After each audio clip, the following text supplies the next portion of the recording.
Hey, good morning, everybody. I'm trying to get this workbench cleared so we can do this unboxing. That's the thing about the workshop is I'm constantly moving one machine to another workbench, and then I have to move it back over to another one, and it's just a constant shuffle, isn't it? And this particular one that I'm moving out of the way temporarily is a Canadian 1591 that I'm taking through my process right now, and we'll be able to premiere this soon. This one belongs to Kathy Maddox. Kathy Maddox from Clemens, North Carolina. Anyone ever hear of Clemens, North Carolina before? I had never heard of it, but that's where Kathy is from. All right, let's get Kathy's machine.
Well, you're probably going to want some clues, aren't you?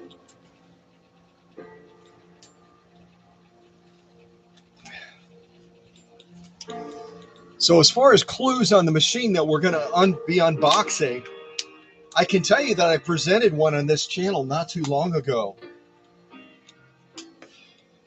And this particular model is a first edition model in a series. And It comes from a country that you've seen many, many, many times on this channel. So I know, not the greatest of clues, just a few clues to kind of whet your appetite. And this one belongs to Solange, a very unique first name, Solange, Solange, and it comes all the way from the state of Oregon, all the way from Oregon. Yeah.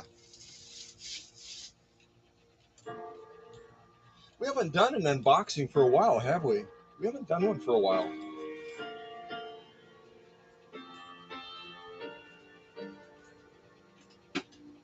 Grab my little featherweight case and see if we can lift this up a little bit higher.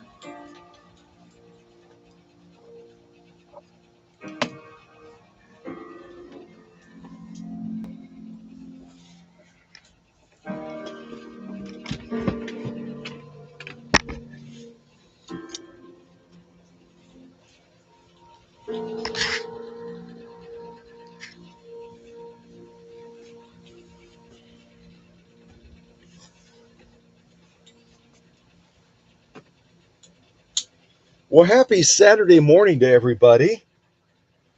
It's always good to have you take time out of your busy weekend to join for something like this.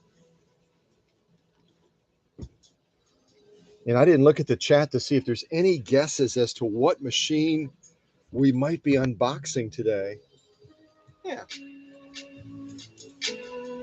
But you can see that Solange obviously watched some of our videos on packing, didn't she?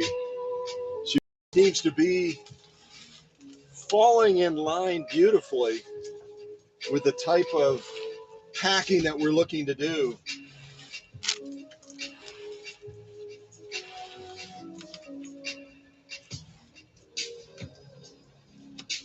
And this actually looks like she may have used a service. She may have used a service to help her pack this, because the label doesn't have her name on it. It has Mike and Eileen Roberts, who work with Village Express Mail Center. Village Express Mail Center out of Brookings, Oregon. I've never heard of Brookings, Oregon. All these cities that we discover through our travels, don't we? Yeah. All right, let's get busy on this. Let's get busy on this and see what we find. Oh, I didn't even look at the chat. Solange actually joined. Hey, the owner is present. And if she's on the West Coast, it's really pretty early out there still, isn't it? It's only going on about 8 o'clock, 8 a.m., and she's already up and about. So welcome to Solange. Welcome to the owner. And welcome to Mindy out of Las Vegas and Paula out of Florida.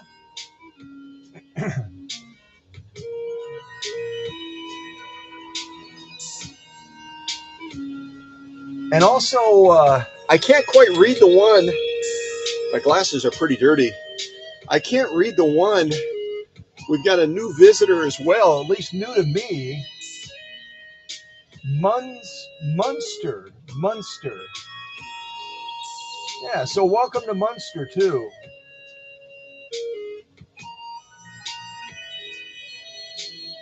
Isn't it fun to have new people join us? You almost wonder how do they hear about us? How do they hear about our little VSM world? Yeah. All right. So let's start getting into this.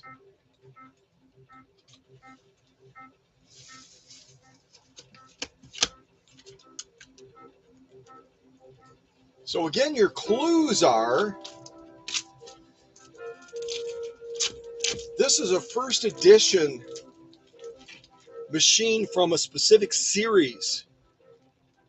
A first edition machine from a specific series.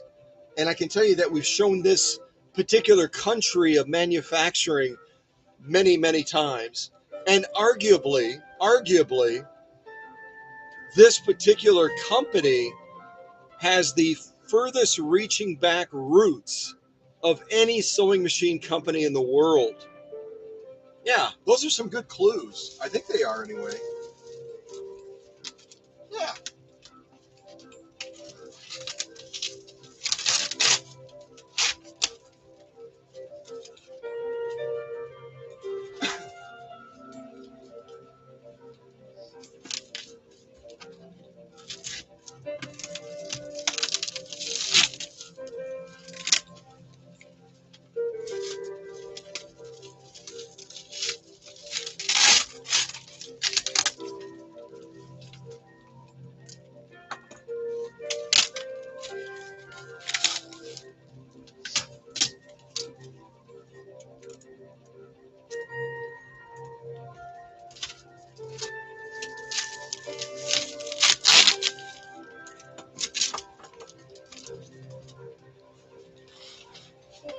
I will show you something straight away.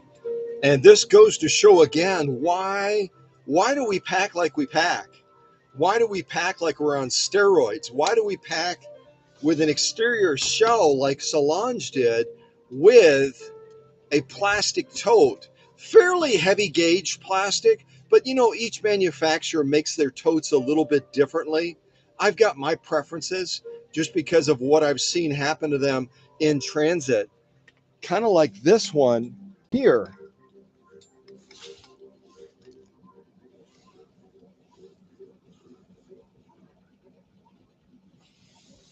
This is a weird song. This is totally a weird song. So you can see here, I talked about it recently when I did that packing job of the machine that is heading out to Washington State to Mary Deegden. Remember that? I did that packing and I showed you guys on a live stream. And I talked about when I was getting that Singer 101-4 into the tote, how essential it is to me to have enough space between the bottom of the lid and the machine on the other side of it. And this is one of the reasons right here, isn't it? This is one of the reasons, because if a tote is going to take a huge impact, if it's going to take a hard hit, most likely it's going to take it on top. As they're shuffling these cases around and they're putting other heavy things on top of these, this is what can happen right there.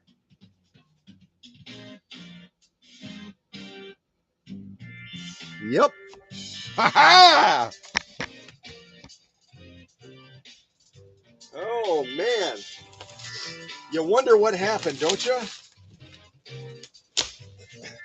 But again, if something is traveling all the way from Oregon to Wisconsin, things can happen. Things can happen.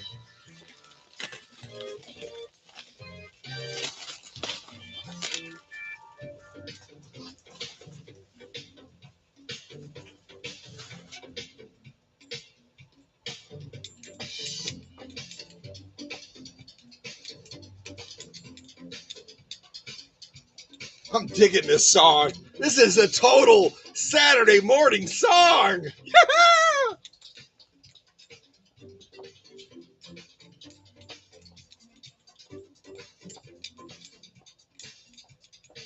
All right. I'll behave, but it's tough. It's really tough.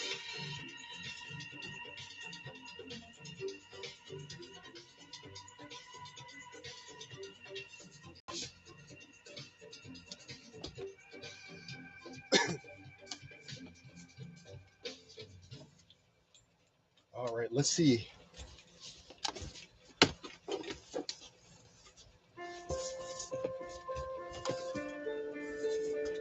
So this tote is it's possible that I can repurpose it and use it again, but the lid is toast, isn't it? The lid took a really hard hit, and this won't be able to be repurposed again. What I love to do is I love to ship the machine back to the customer in the same tote that they sent me the machine in, if possible. Kind of like returning it to them, you know? But this one's going to have to go into the recycle pile. This one will have to go into the recycle pile. But doesn't it go to show why we talk about packing being so essential to safeguarding our VSM treasures?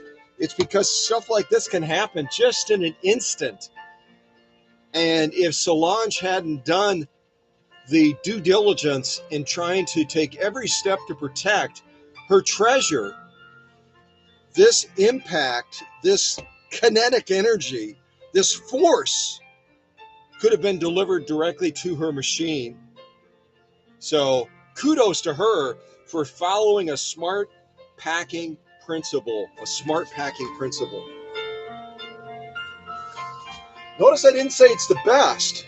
It probably is, but it's always getting better. We're always improving on our methods. Always improving.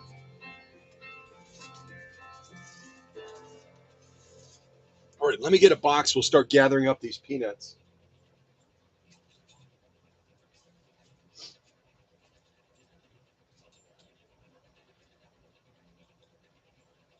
Oh, where's my boxes? Where's my boxes?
All right, another clue for you, because I haven't looked at the chat. I don't know if any of you really nailed it as far as what machine this might be that Solange sent from the great state of Oregon. But I'll tell you that it came on the scene in 1960. In 1960, and it was the very first machine in this series. The very first machine. That makes it a very special machine.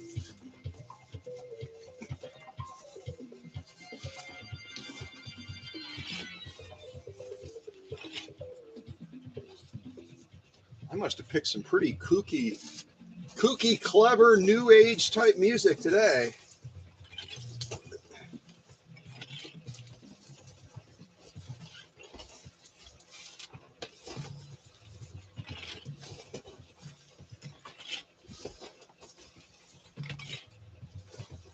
All right, we're getting pretty close. I think I'll be able to pull it out at this point. See what I'm talking about by the static electricity in the workshop right now? I keep having to mist the carpeting with my little spray bottle because the air is so dry this time of year. It's so dry.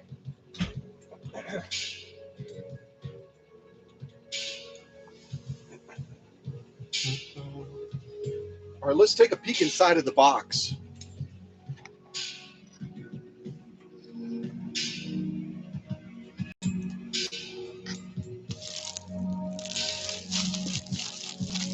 Now I'm pressing on the top of this cocoon right here, and I can feel what appears to be a handle. So we've got a good packing so far, but again, especially on the top of whatever you're shipping, doesn't matter if you're shipping from Oregon to Wisconsin or from Wisconsin all the way to Japan, you don't want to be feeling the contours of what's underneath that packing material. And I can feel that right here, and I can feel it over here as well. And then in the middle, where I believe that's probably the handle right there. So let's keep our fingers crossed. We already know that the machine took a big hit on top that actually cracked the tote cover. So let's hope that there's enough padding that the machine didn't get any damage in the process. Let's hope. Let's hope.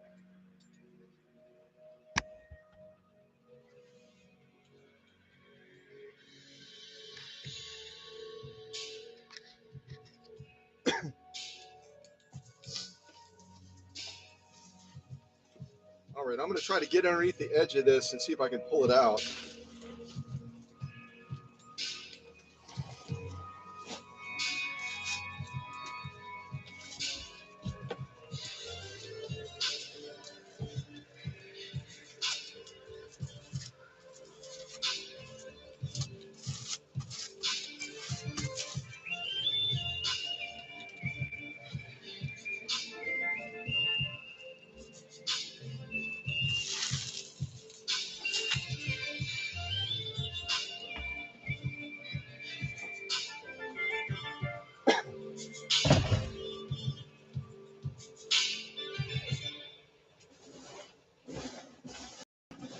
Just double checking this box to make sure I'm not leaving anything behind.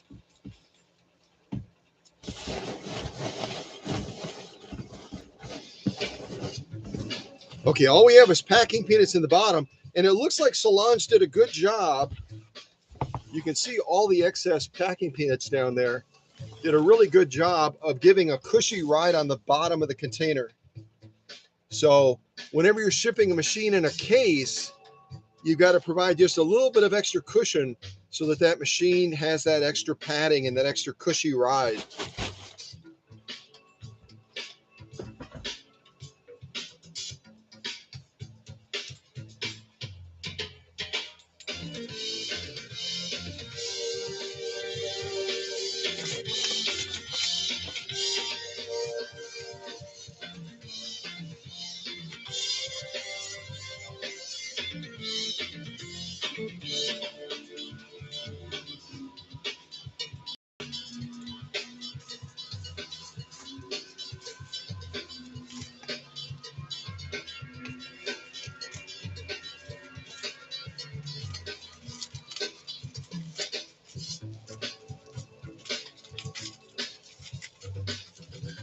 And again, it's going back to the basics, but whenever you're working with something sharp like scissors or a knife and you're trying to get into that packing so you can see what's inside, just make sure you angle the point away so that you're not going to stab whatever's on the inside. We can already feel the contours and the form of what's underneath there, so we got to be a little bit extra careful.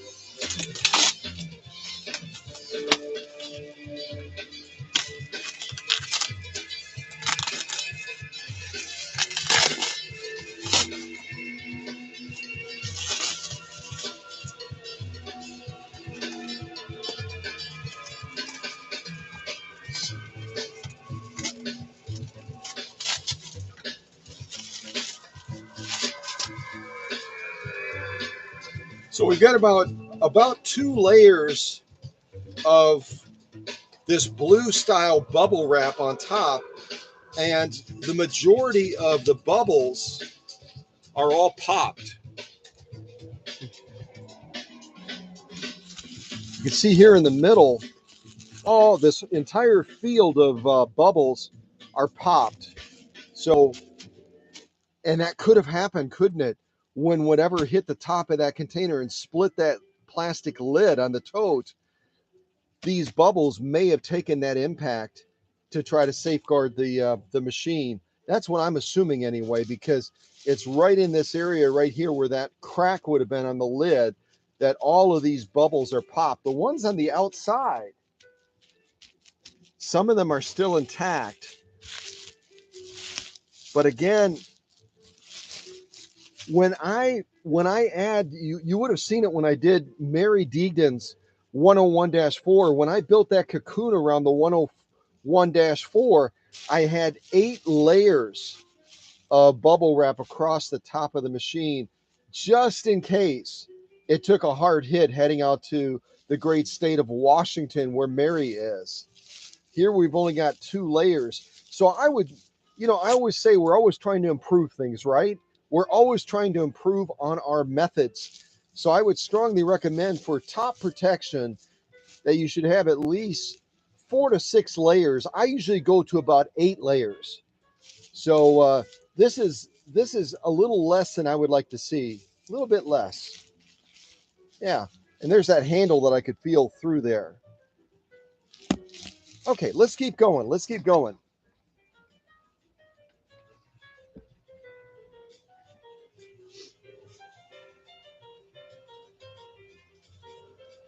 Oh, hello to Kevin and Doreen from the great state of Iowa.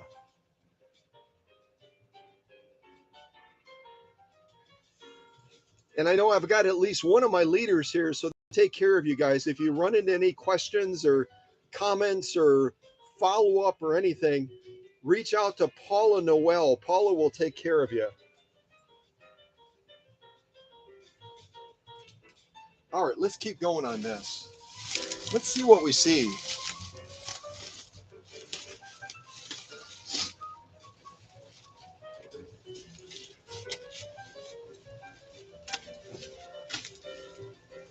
So on the sides for protection, it feels like we probably only have about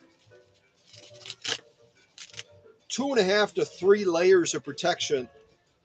Again, I would recommend when you're safeguarding a machine like this, it's in a case, that you have about 4 to 6 layers around the outside, even more layers on top, just because of what we witnessed with this machine traveling from Oregon, taking a huge hit on top.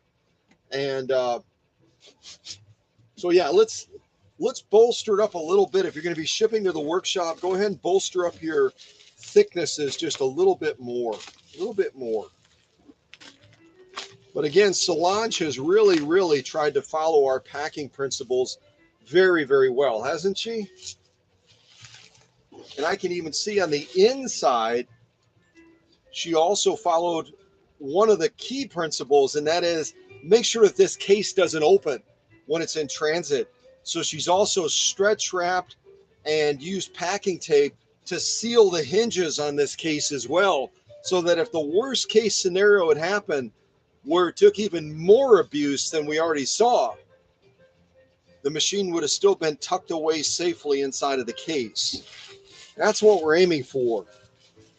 If the outside layers take a hit, it's okay.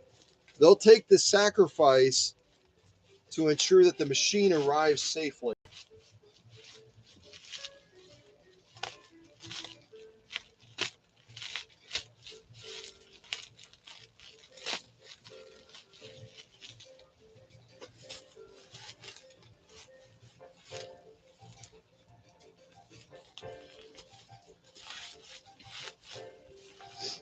You remember we had that machine arrive recently from London, England. You guys remember the one from London, England, Adam, that shipped his machine to the workshop for repair and for service.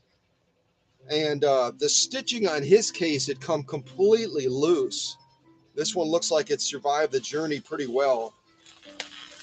But these cases take a lot of abuse when that pressure of that machine on the inside is pushing against the outside hinges as it's getting shuffled around, going from truck to truck and going from building to building, right?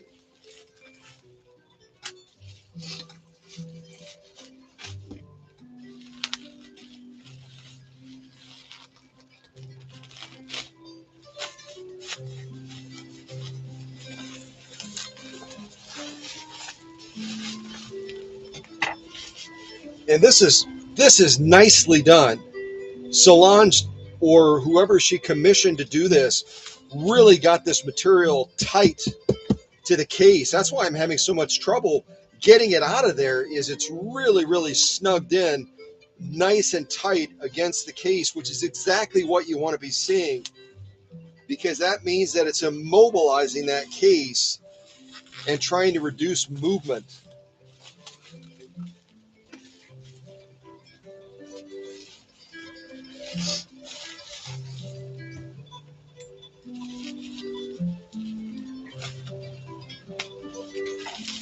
Almost got it. Almost got it.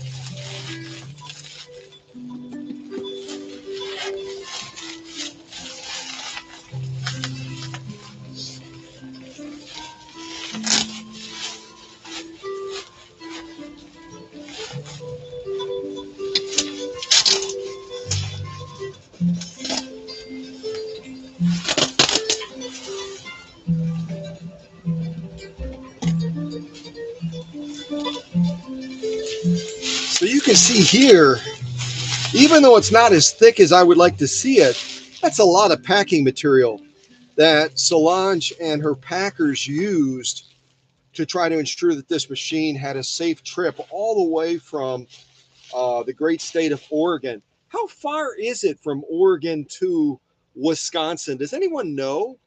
How many miles are we talking from the state of Oregon to Oconto, Wisconsin? Somebody Google it. I'm just curious how many miles we're talking about. That's a lot of miles. I know that. I mean, you can't get much further west than the great state of Oregon. Washington State, I suppose.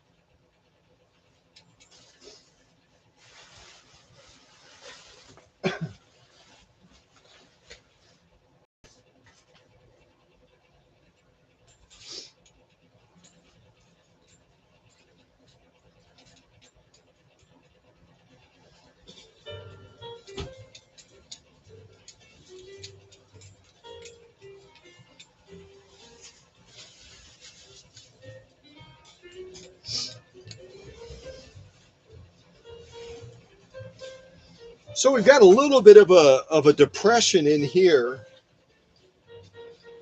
where possibly when that lid was impacted, it kind of pressed this down a little bit. But that also could be, I can't feel how tight this stretch wrap is on, but when you're closing one of these cases, if you really, really lynch it down super hard, you can also cause these to buckle a little bit as well.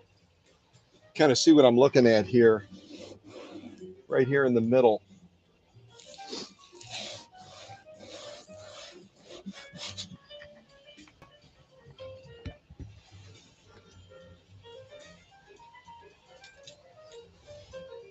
All right, let's go ahead and get this stretch wrap off.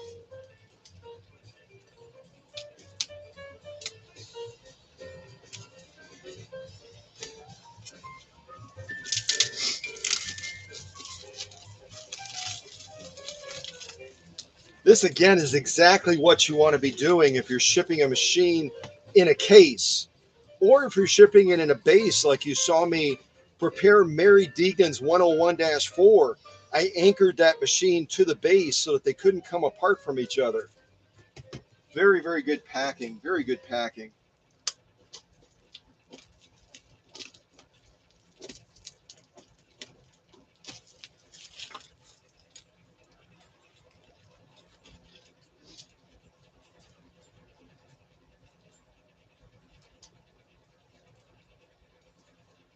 My music is cutting out again, so just bear with me for a second here.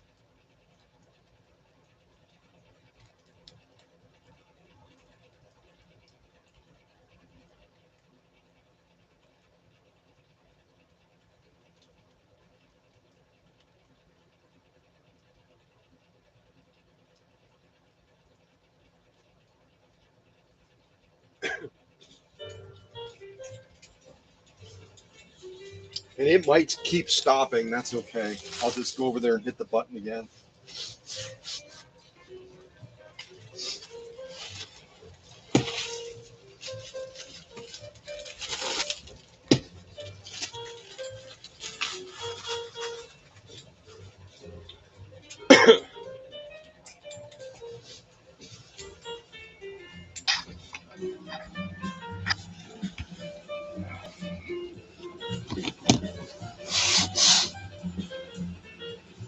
See how it's kind of buckled in? That's the only concern that I have at this point, knowing that it took a big hit on top, so strong that it actually cracked the plastic tote lid.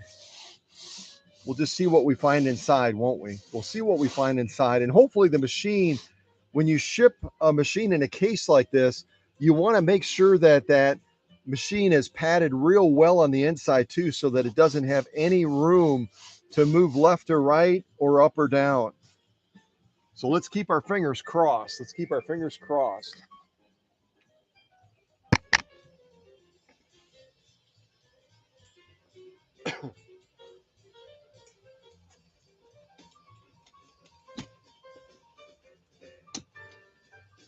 Oh, yes, yes, yes. See that? That's an owner that is really, really invested in the process and says, I'm going to take every step I can to make sure that my treasure makes it safely to the workshop. Excellent cocooning job of this machine on the inside too. You can see that straight away. That took a lot of extra time, but you know what? Especially considering the hit that this machine took coming from Oregon all the way to Wisconsin, boy, is it good that Solange took that extra step, that extra time, made that extra investment, isn't it? Yeah, it is. Here's our extension bed, also protected. I've had a lot of machines arrive where the bed is just kind of tucked in the case, and the whole time it's bouncing around. Sometimes it's facing towards the machine too, and so that bed is just grinding against the front of the machine. So again, this really, really shows that someone took the extra time, the extra care to try to make sure that they did everything they could to get this machine to the workshop safely. Well done, Solange. Well done.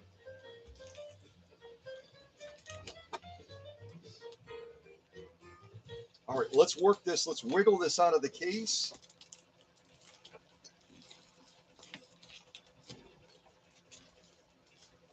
Also, I can already see in the back of the case, the foot controller is also protected properly.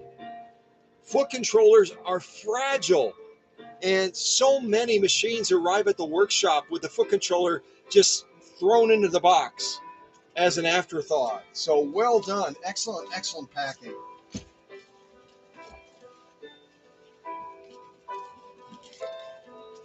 See that?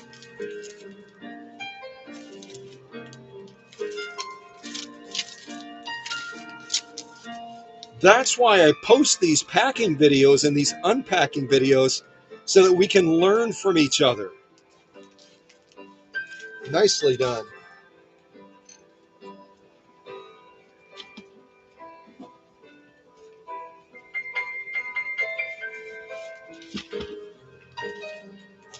Accessory box as well.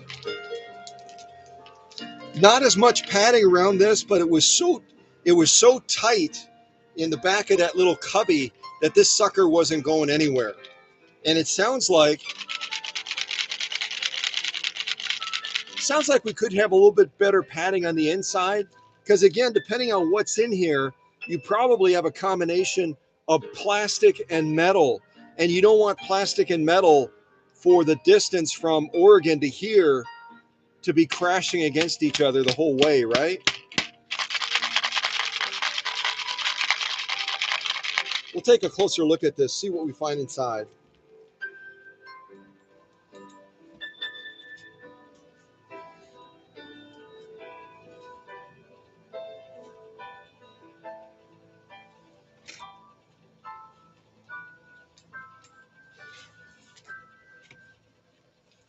Can't tell if that's mold on the inside of the case or what that is towards the back, but I'll go ahead and deodorize this because I can smell a little bit of a mustiness to it too. And this is the stuff that I've recommended to you before. It's called Odoban. It eliminates odor, it disinfects, it kills 99.99% of germs. So it's going to be a real nice neutralizer, not only for the odor, the little bit of odor inside of the case, but also for anything else nasty that might be growing in there. So just kind of give it a couple little spritzes, and then I'll close the case up so that it can do its magic on the inside of the case.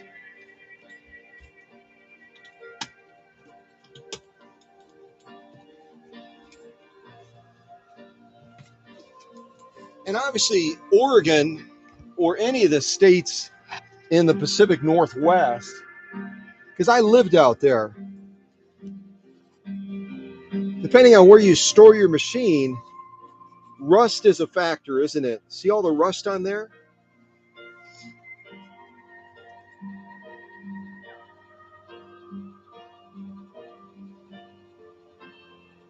And again, rust is one of those nasty little critters that doesn't respect boundaries. So that'll be something I'll be checking this machine for very carefully on the inside to see if there's any rust that's developed on any of the metal parts of this machine. So let's move that out of the way too.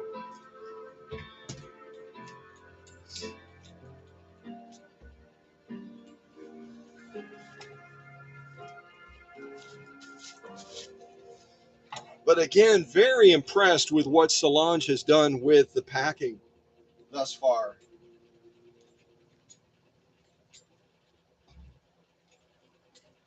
All right, let's get into the guys. Type in the chat whether you want us to take a look at the extra stuff over here: the bed, the foot controller, the accessory box. Do you want us to do that first? Kind of get through these three things and then do the machine? Or do you want us to do the machine straight away and then go to these other items afterwards? Type in the chat what your preference is. Because that's the beauty of doing these live streams is I can get you involved and you can give a voice and you can be heard. And that's cool. That's why live streaming is so awesome, isn't it? So I'm going to take a look at the chat, see what you typed, grab a little bit of water, and then we'll keep on forward. Keep on forward.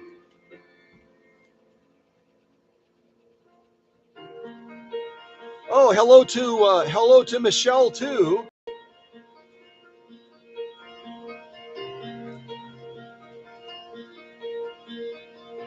Oh yeah, Solange told me that. I forgot that this was in storage from about 1994. Holy mackerel, that's a long time to be in storage, isn't it? That's a long time to be in storage. All right.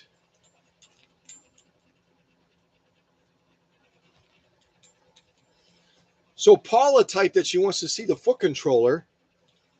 What about others? If there's no other opinions, then I'll target this first, and then we'll do the machine secondly.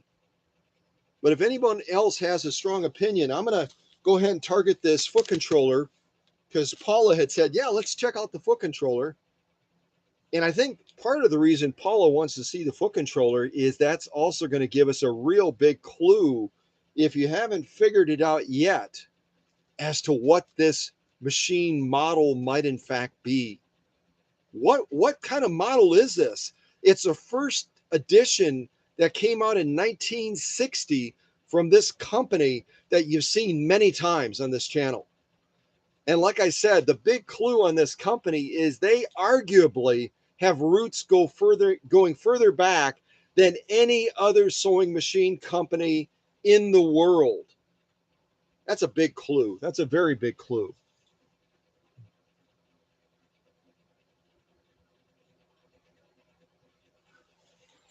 All right, let's keep on moving forward. Let's keep on moving forward.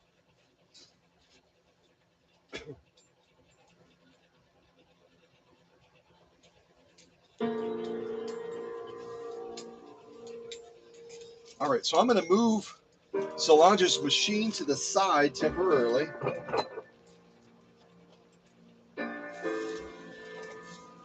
Let's take a look at this foot controller next.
Nice padding on this foot controller.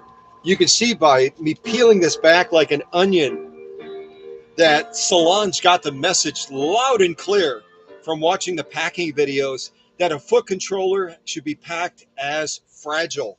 And boy, did she do a great job, didn't she?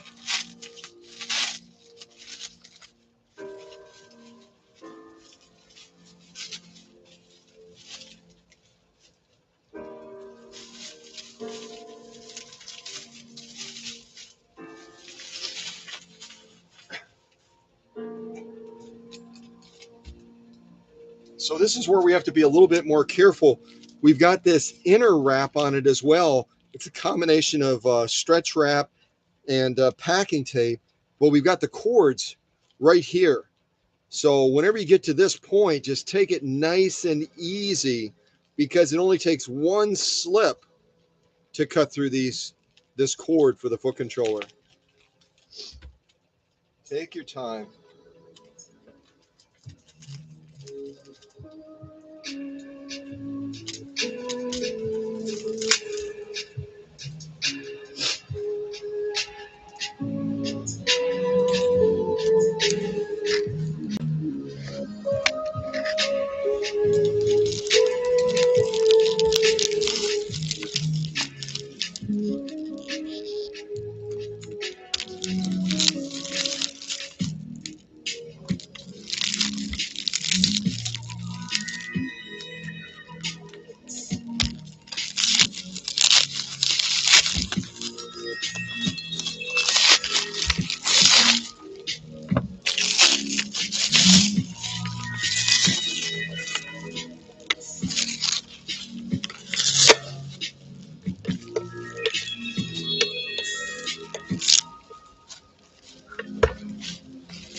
International Plastics Company, manufactured and distributed by. That's fun, isn't it? Huh. All right.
What I want to do right away is just do a quick test on this foot controller. And this is a base from a 19E special that I will test motor brushes on before. If I have somebody that calls me or contacts me and says, hey, I can't find the right motor brushes for my Swedish Beauty, can you help me out? I always test them on this motor before I ship them out to make sure that they're preset, they're pre-calibrated, they've conformed nicely to the commutator, and that person's going to get great performance right from the very beginning. So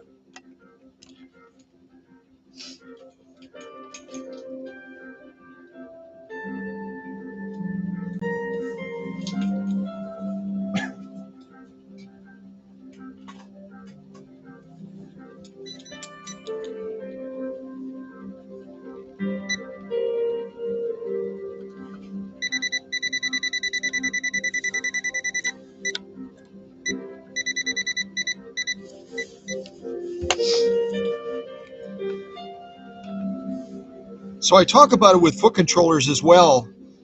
The reason I just used my voltage detector to highlight the fact that this area of the motor is electrified right now is because some of you might also decide to take the base off of your Swedish Beauties.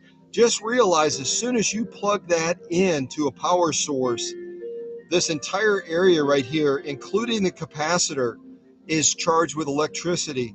You don't want to make the mistake of touching two of those contacts and getting shocked, right? Don't make the mistake of doing that. Treat it as dangerous. So I've got Solange's foot controller plugged in. This gives us an opportunity to make sure that that foot controller is working straight away. I'm going to turn this around a little bit so we can see that motor hopefully spin up.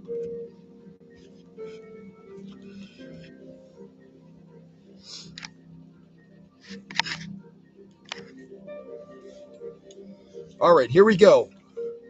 Let's test this foot controller.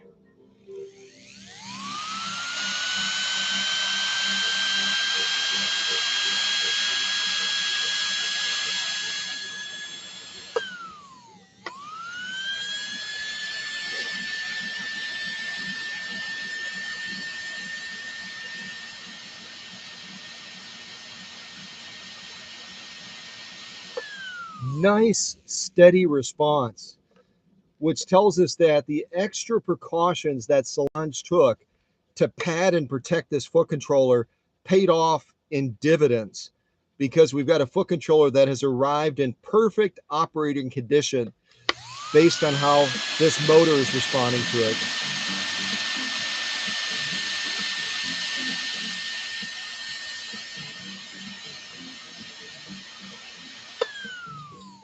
Cool, I love it.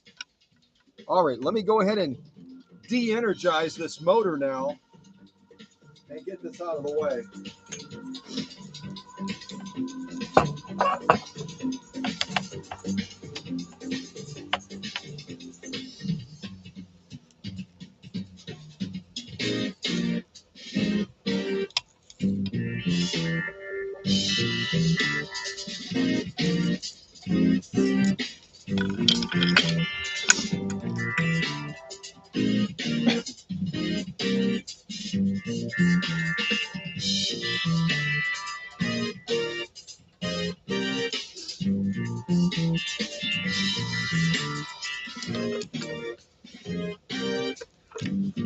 So now we know, kind of like the machine that we tested from London, England, we know that the foot controller is good. So when we eventually get the machine out of here and we plug this foot controller into the machine, if it doesn't power up straight away, then we know it's not this.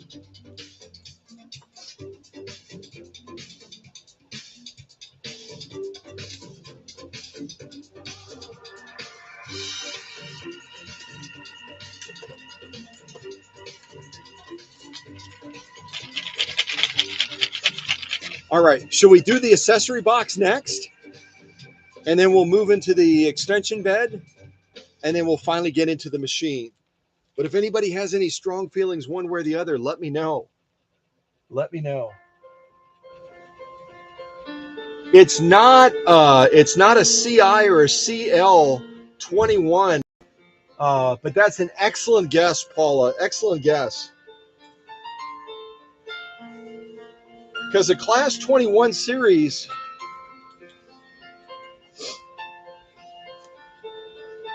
does not have a first edition model like this.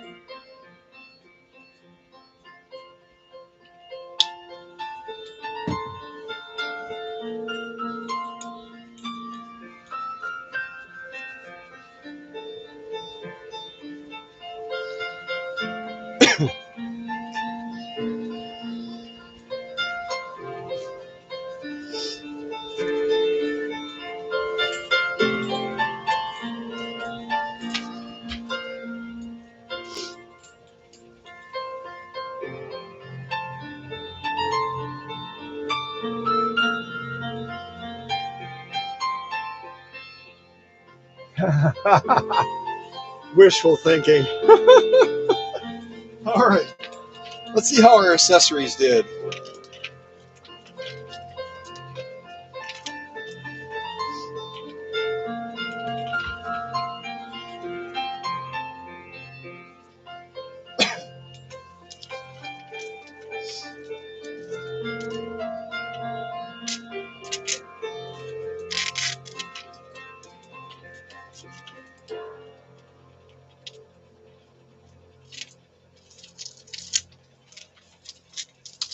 There we go.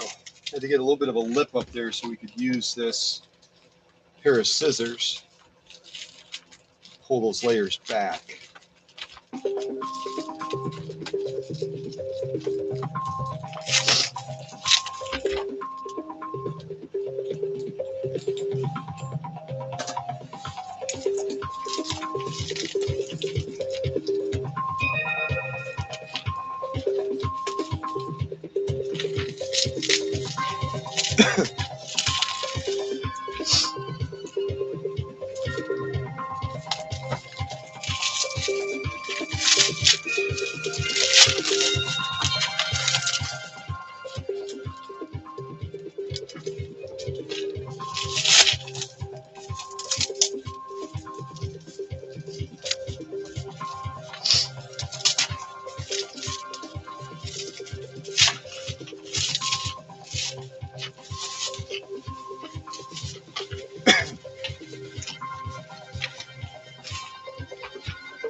And you can see right away that Solange and her packers, they do have some sort of a filler in there to try to immobilize things. See that? You can see the little edge, just like this style bubble wrap. So that's a real positive thing, isn't it?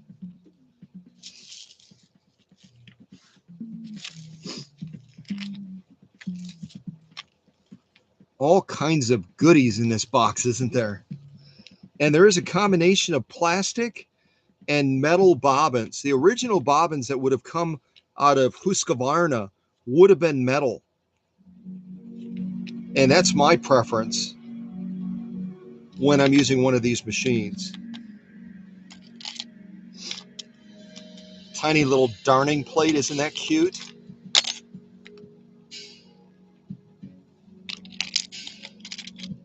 All kinds of goodies. Let's look underneath here, see what we find.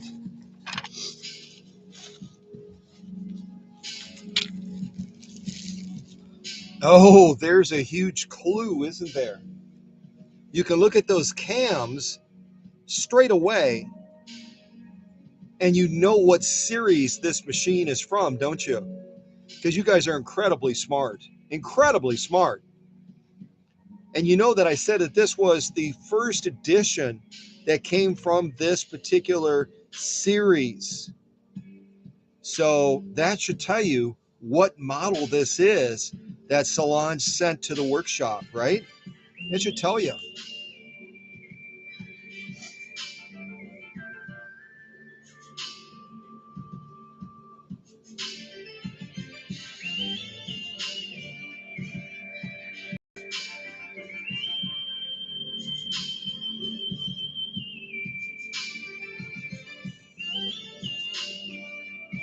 Welcome to Kay Hartley. Welcome to Kay Hartley. I haven't seen that screen name before, so it's great to have Kay Hartley here. Don't know where Kay Hartley is from, but welcome, welcome, welcome.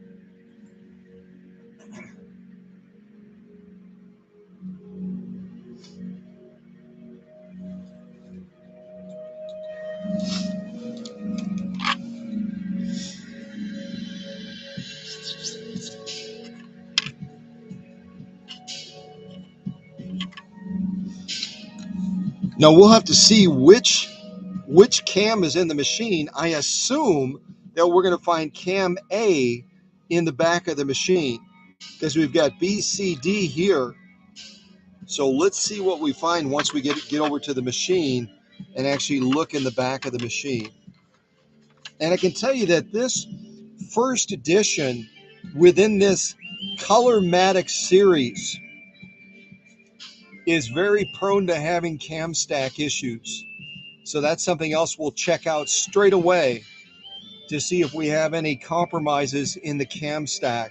The cam stack is nothing more than a very thin wafer of plastic that, as the owner is using these cams, they're sticking them in, them pulling them out, and sticking them in and pulling them out. And the cam stack wafer itself that supports these and turns them evenly on the spindle to get the appropriate stitch output is only wafer thin. I would say it's probably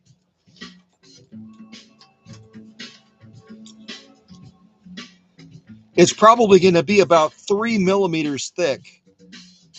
Now that's not bad, but when you talk about the force of pulling and removing and inserting these cams over and over and over again, hundreds if not thousands of times, it eventually will cause that cam stack to crack, and then all kinds of things go wonky after that.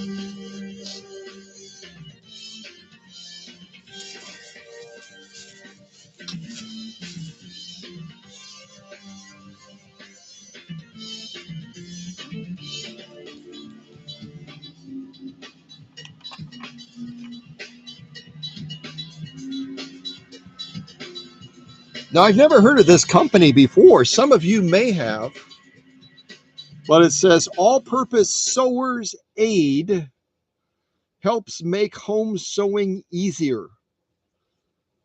So the one thing I like about this oil straight away is it's a pearlized style oil, which means they don't add any colors to it. The original oils had a lot of additives in them that caused them to look browner and darker, because the belief was that a darker oil would do a better job. It was just the mentality back then. And so they added all those additives. And that's why on a lot of these Swedish beauties, if someone's been using an older style, non-pearlized type oil, it'll cause those oiling points to get that nasty brown discoloration to them. Have you guys seen that? Yeah. And so this is a good choice for oils on any machine, but particularly a Swedish beauty, where you've got those, oftentimes have those oiling points across the top, and the darker oils that have colorization in them can cause those to become really nasty looking. You guys have seen it on this channel numerous times, and I always try to reduce the effect of that a little bit, but that stuff gets deep into the patina and the pigment of the plastic, and it's practically impossible to get rid of it, isn't it? Also, one extra little needle in here. I don't know that I'll use this one. It looks like it has some rust on it, but this is a size 9014 original Schmetz needle, it looks like. Yeah, I almost said Husqvarna, but it's an original Schmetz needle. So, all right, let's get this accessory box to the side as well. We'll go after this extension bed, and then we'll finally get to the machine and see what we have inside there.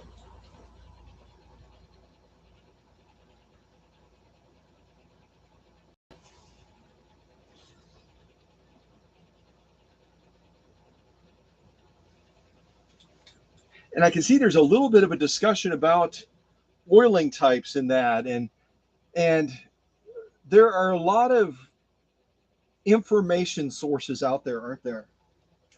And one of the oils that I've taken the task multiple times,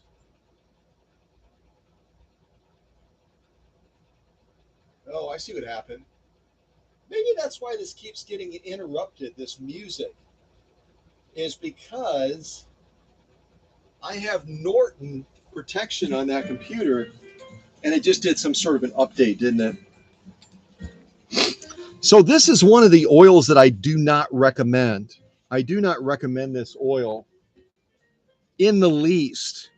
And it was my dear friend Paula that had kind of pressed me on the 3-in-1 type oils. And we talked about a couple of different oils. I know that she's got a really good memory and she'll remember that we talked about this. But I gave her specific details on the toxicity of a lot of these combination oils that are supposed to do multiple things for equipment. And she could always share that information on Facebook on the Cow Country page again, because we had a long discussion and a dialogue about it. But the long and short of it is a lot of these combination type oils have some very, very dangerous ingredients in them. And also, you'll notice that it's not a clear oil either. You can kind of look at the bottom of the container. It's got additives in it that give it that kind of a yellowish brown color, doesn't it? And someone had given this to me, and I've had it for years sitting on the floor of the workshop because I'll never use it. But really, the best lubricant again for your machine, whether it's a Swedish beauty like Solange's, or whether it's a Singer, or an Elna, or a domestic, or a white rotary, the list goes on. The best oil to use is going to be a non-colorized type oil. I call it kind of a white crystal style oil. And I'll actually show you, this is not the key lubrication ingredient that I use on most sewing machines. But I can show you one of the ingredients that I use on the machines. This is called, well, sewing machine oil, duh. But more importantly, it's a water white based non-staining version. They call it lily white too, don't they? And it's a number 22 oil. The significance of the numbers is not something that I really follow very closely, but crystal white oils, similar to the one that Solange has in that little bottle, are going to be your best bet when it comes to providing proper lubrication without staining the surfaces of your machine. So, yeah, there you go.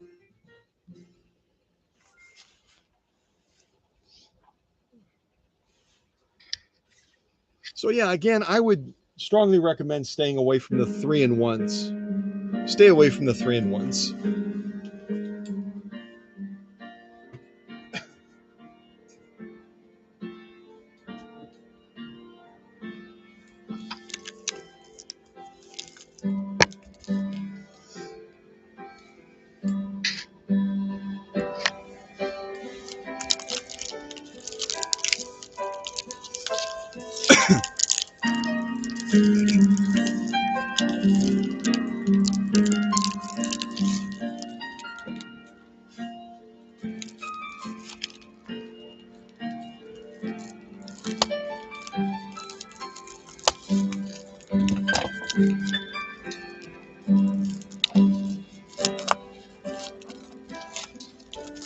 And you notice I have the extension bed with the top of the extension bed surface pointing down. So I'm trying to work this packing material loose without having the top of the bed facing up, where somehow I might slip with the scissors or some other cutting device.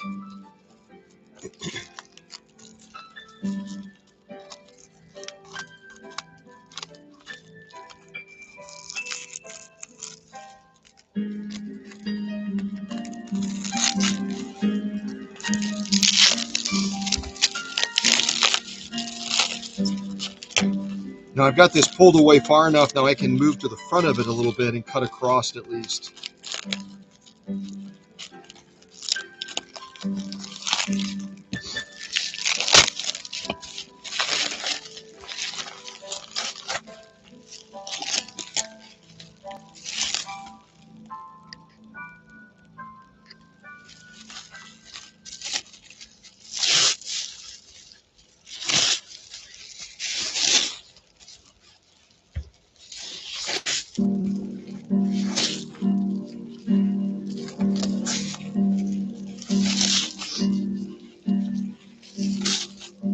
Lots of stretch wrap on here to safeguard the finish of the extension bed.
Oh, welcome to Christina. Welcome to Christina from Brazil. If all of you can see Christina on the screen right now, she's just above Michelle, just below Paula. Christina is from Brazil. So if anyone wants to extend a greeting in the language of Portuguese, that would be wonderful, just to make Christina feel welcome. I've never been to Brazil, but I can only imagine how beautiful it is.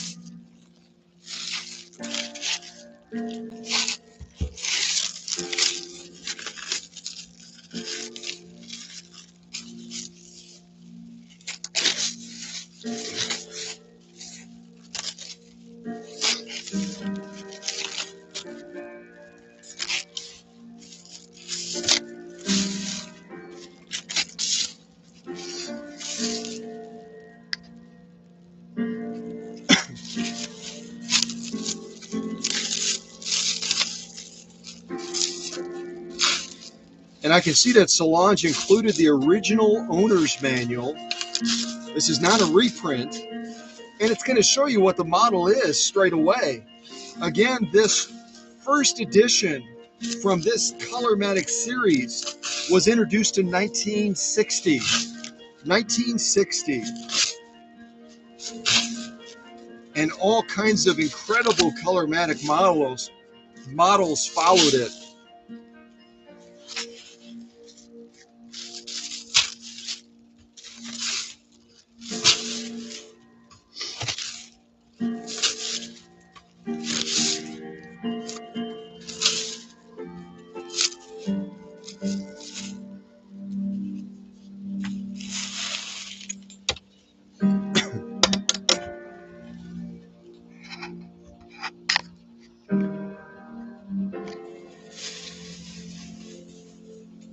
Isn't that a beautiful extension bed? Beautiful extension bed. Couple little scratches and mars on it, but all in all, it looks to be in very, very good shape.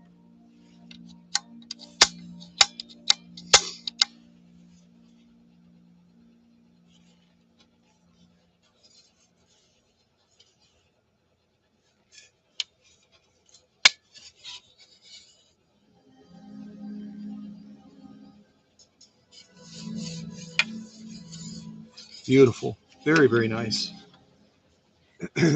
So if you hadn't guessed it yet, this original manual that Solange sent with the machine tells you straight away what model I've been trying to hint at.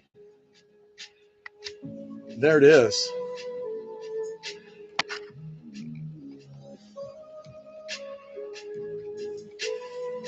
The first machine in the Colormatic series, when it was first introduced in 1960, was none other than the Viking Model 2000. And the Viking 2000 revolutionized the way people were using sewing machines at that time. It was all about simplicity. It was all about ease of operation. It was a machine that a small child could sit down to and very quickly figure it out, because it was just a matter of taking these three knobs and matching the appropriate color so that you could get the stitch output from the cam that was in the machine. Absolutely a brilliant move on the part of Husqvarna Viking, saying we not only want to be able to have a machine that's built like a tank, but we want a machine that is going to be able to be a machine that someone can sit down to and not have any fears or trepidation about using it. It's going to be setting point 1, 2, 3, and you're done. And it'll stitch that stitch on the cam exactly as it should be.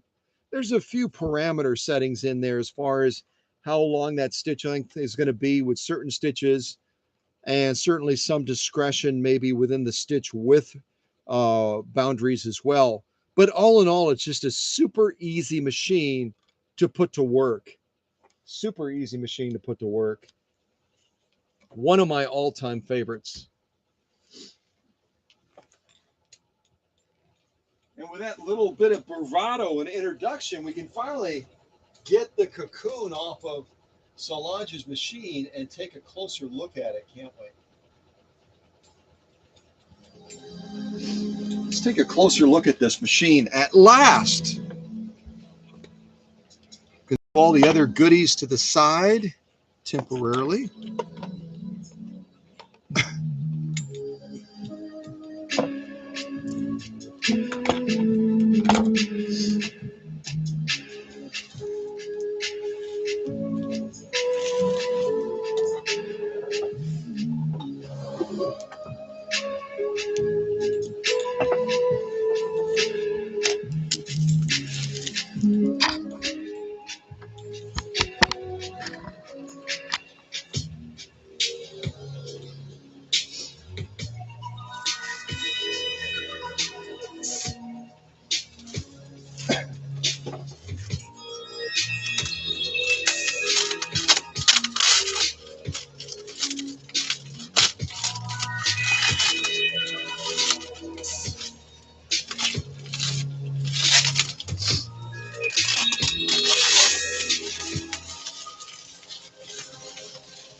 And see this layer after layer after layer after layer of protection.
Well, and Kay Hartley just made a very, very insightful statement. She says, I don't think I've ever seen anything wrapped so securely.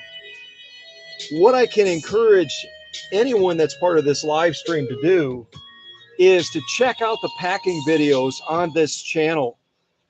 I show a variety of different machines that I have packed with different packing requirements. And it's all about making it a single unit, as Solange has done a beautiful job of. It's building a fortress around that machine, layer by layer by layer, like an onion, so that no matter what happens to that machine in transit, it's going to have a great likelihood of arriving safely, even if it takes a hit as severe as this. Can you imagine how much force it takes to crack a lid like this? This is not super thin plastic at all. And yet this machine coming from Oregon to the workshop took a hit on top that could have been devastating. But so far, the machine has survived beautifully, and all of the contents, because of this packing method that I introduced many years ago.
Oh, goodness.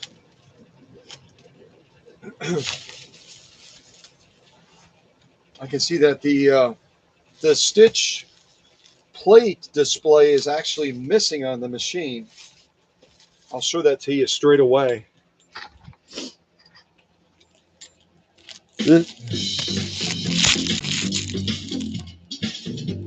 Right here, we should have a display of all the stitches for cams A, B, C, and D, and that plate is actually missing off of it. So that'll be a search and destroy to see if I can find a suitable replacement. I've done it before, but that adds time, obviously, to the project, doesn't it?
I didn't push a button. The vibration of the workbench just caused it to say that.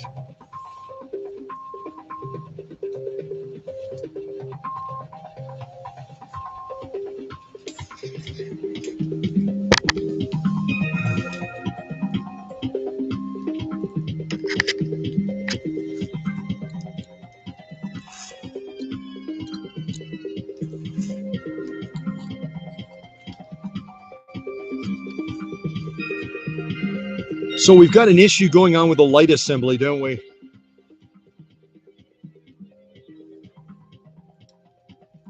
To take a closer look at this, see what parts are needed to get it back so that it's working properly, where it will recess up into the housing and then rotate down. Right now it's being held on basically by the wire.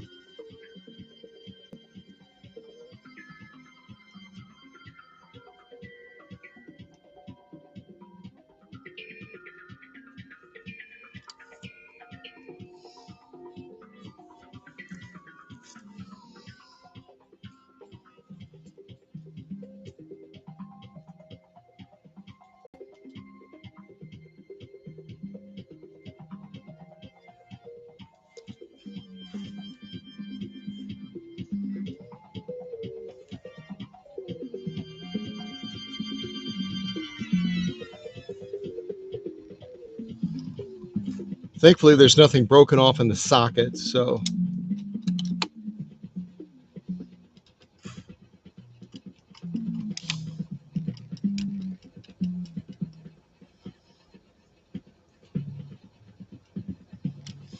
Okay.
So if you look closely, you can see that the bobbin case is not snapped in properly.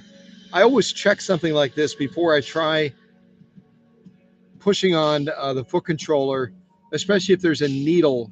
If there's a needle in the machine, which there is, because what it'll do is it'll strike the side of that case and cause damage. See how it was positioned right there, where that needle would have actually hit the side of the case.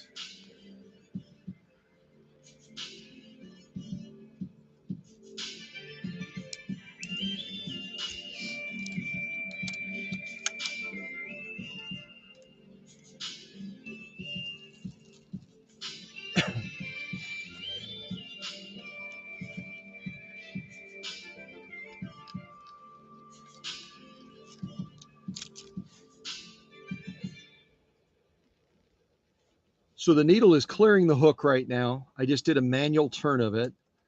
I'm going to go ahead and take off the presser foot as well.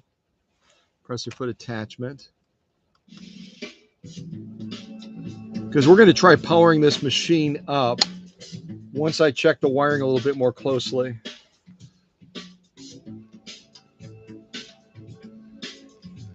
But if you get a machine, never start sewing with it with the existing needle that's in it, unless it's come from the workshop, because you know that you're going to be good to go.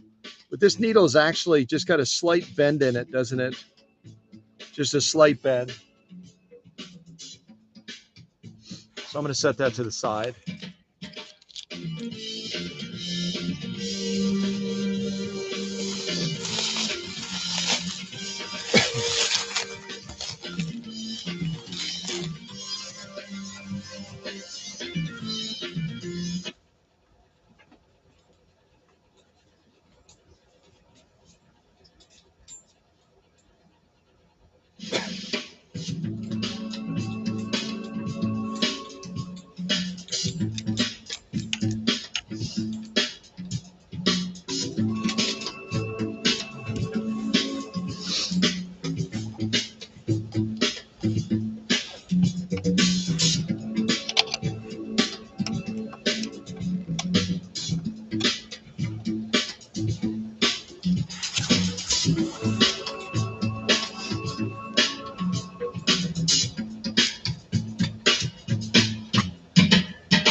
Yeah, just a little too stuck.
Well, there goes our music again, huh? The reason I'm taking this hook system apart real quick is I just want to see if I see any signs of rust in there. Just curious.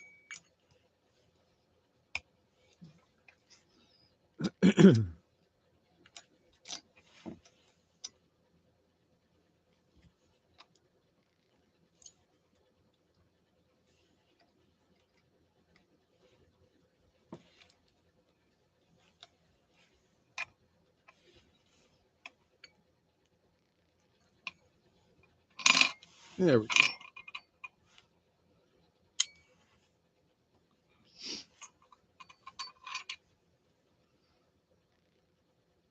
And we do have rust. It may be hard for you to see it, but this is our hook assembly right here, and it's actually pitted into the metal.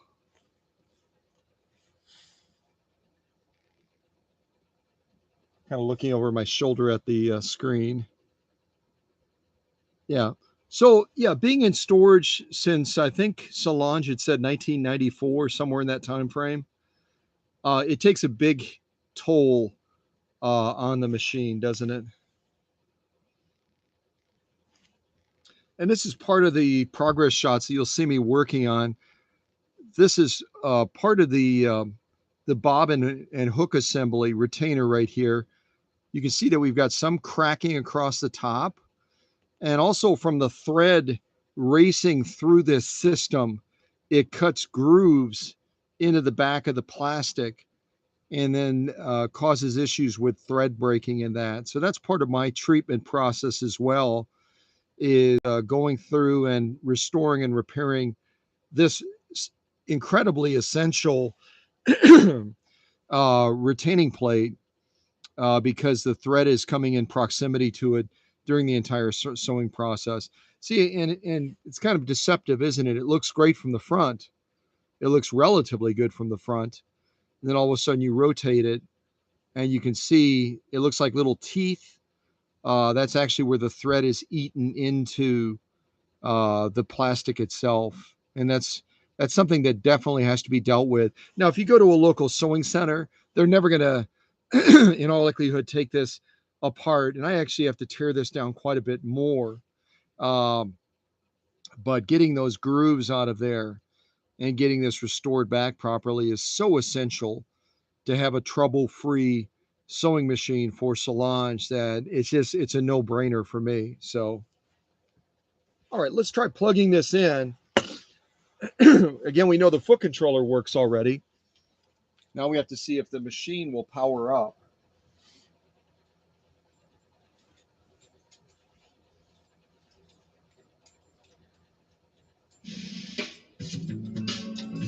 I'm determined to get this song to work, doggone it.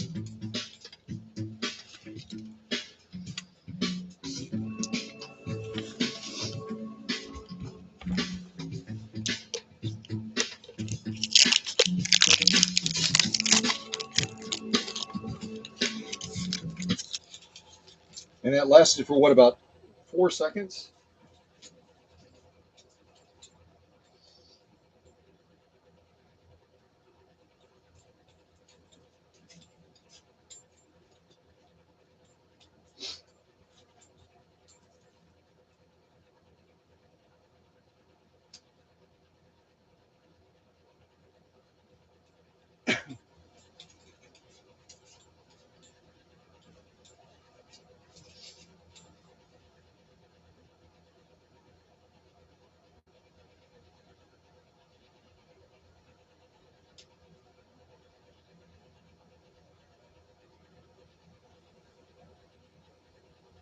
All right. I'm rebooting it to see if that'll help. So whenever you plug a machine in, that's kind of an unknown commodity. We know that this machine was in storage from, well, until I think Solange had said around 1994. So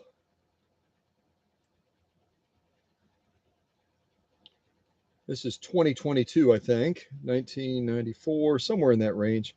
So it was in storage for about 28 years, approximately 28 years. A lot of stuff can happen to a machine in that time period. A lot of stuff, including rubberized insulated cords as well. So I'm going to check this cord real carefully before we try plugging the machine in.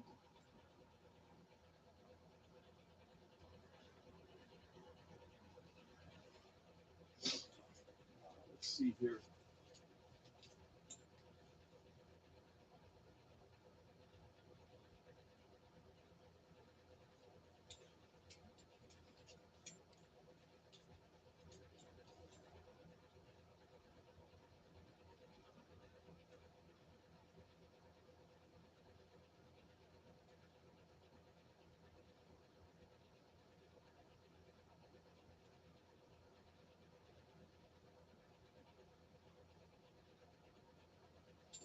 Well, we might have to go without music for the rest of the live stream.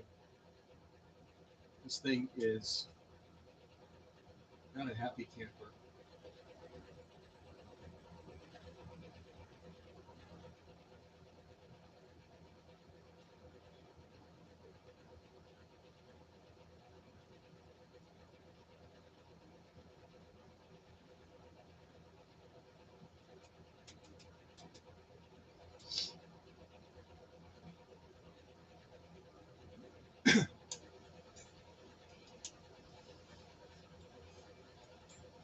Okay, I'm going to give up on the music for right now.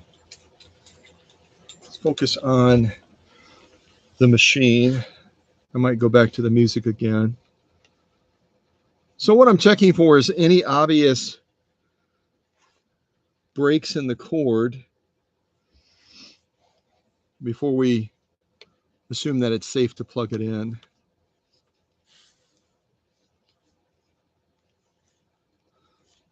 And it's kind of like the machine that we had that came in from Adam from London, England. And we plugged it into the converter so we could get it up to 230, 250 volts. And as I was moving, if you saw that live stream, as I was moving the cord connector that goes into the electrical panel on the inside of here, we had an obvious short on it. So we'll just be extra careful.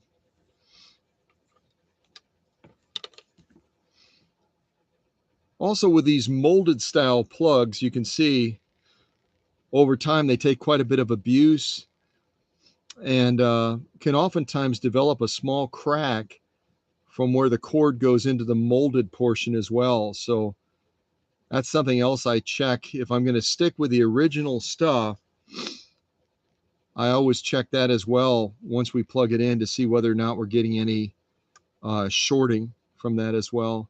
But look at those copper plug-in points. They're just filthy, aren't they?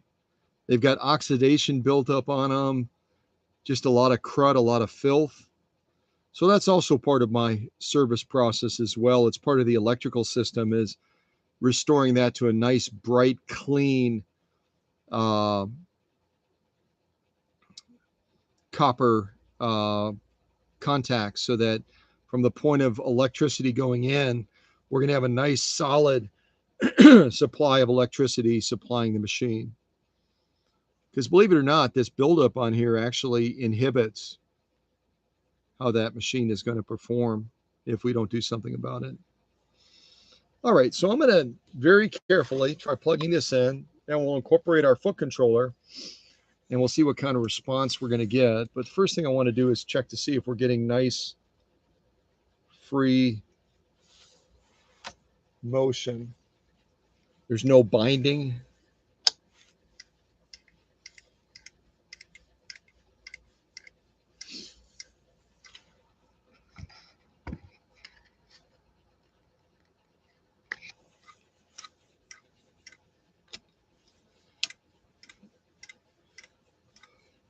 So the mechanism in here seems to be responding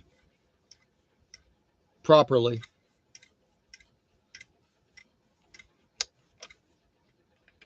Yep, a little bit of binding there, a little bit of binding.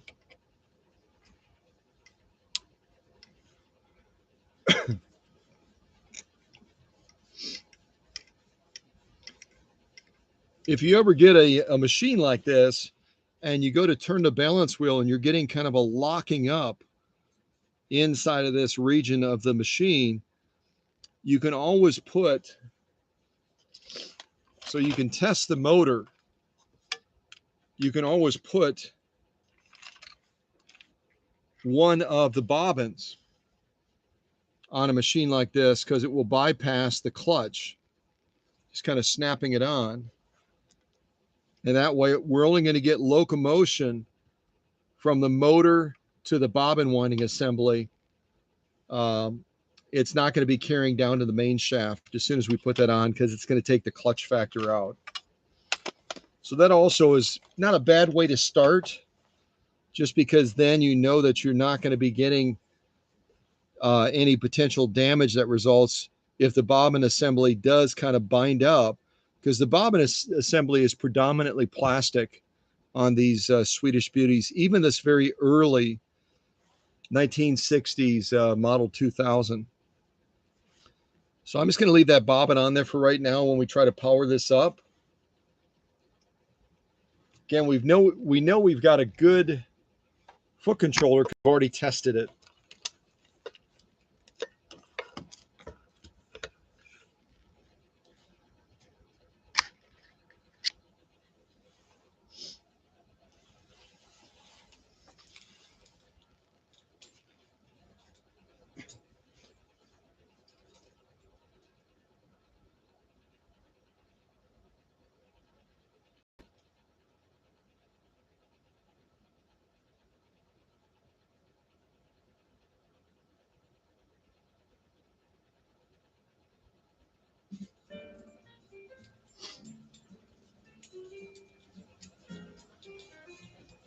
All right, I'm going to try powering this up.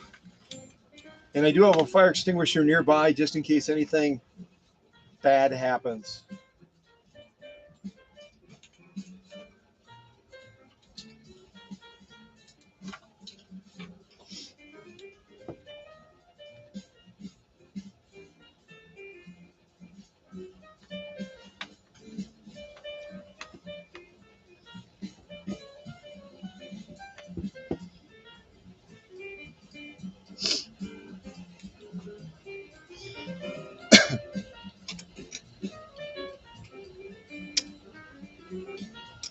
Oh, we don't have a bulb in there.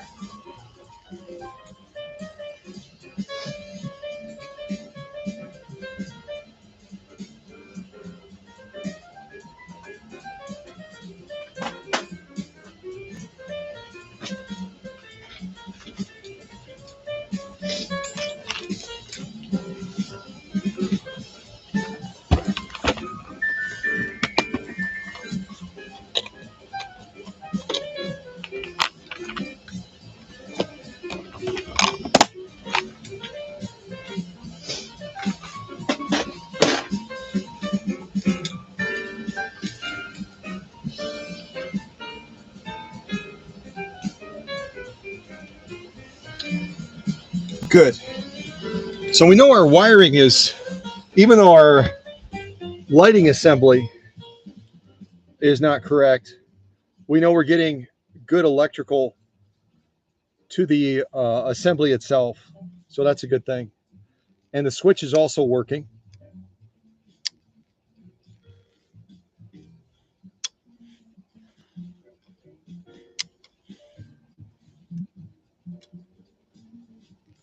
Now, one of the things I do when I test a motor like this is I'm going to leave the light on.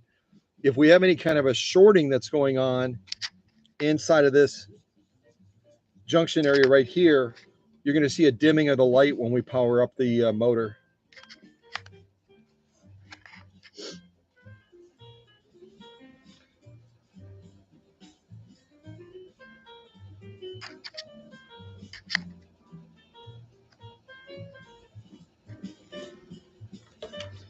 All right, let's try powering this motor up.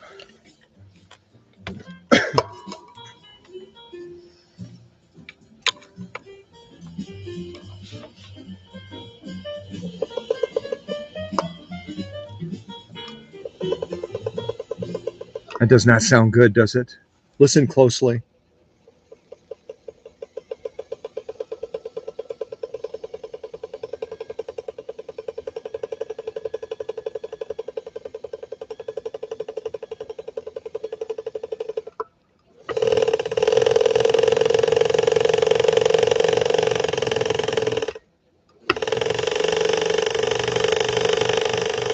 That's not the way a Swedish Beauty should sound.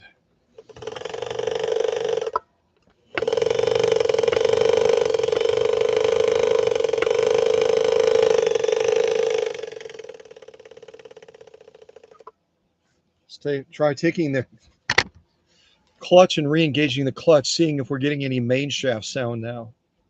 And it should be running at full speed because I don't have the slow gear pulled out right now. If you don't know anything about these Swedish machines, when you pull this assembly out like so, what it'll do is it'll take the speed of the machine from full speed all the way down to 1/5. But I don't want to incorporate that dynamic yet. Let's see what we get.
That sounds horrible, doesn't it? I'm really glad that Solange sent this machine in. The other thing you can't determine by the awful sounds that you're hearing coming from this Swedish Beauty is it's also running very, very hot right now. I can smell the motor through this plastic casing. So the machine is it's gasping for air right now. It's trying to do its best. I mean, it has Swedish pride, for goodness sakes. It's got Swedish pride, but it's just struggling. Listen again.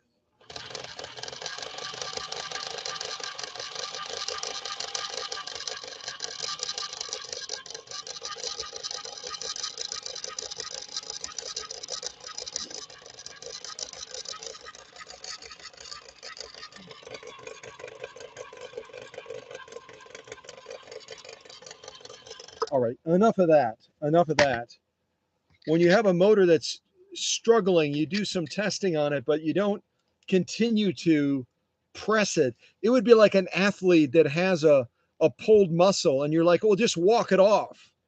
And then you discover that it's actually a tendon that they've torn.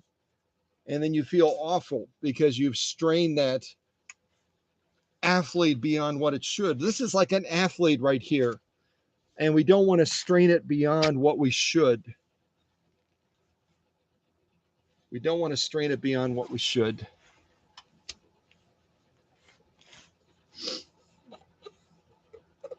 All right, the next thing I want to check is the condition of the cam stack.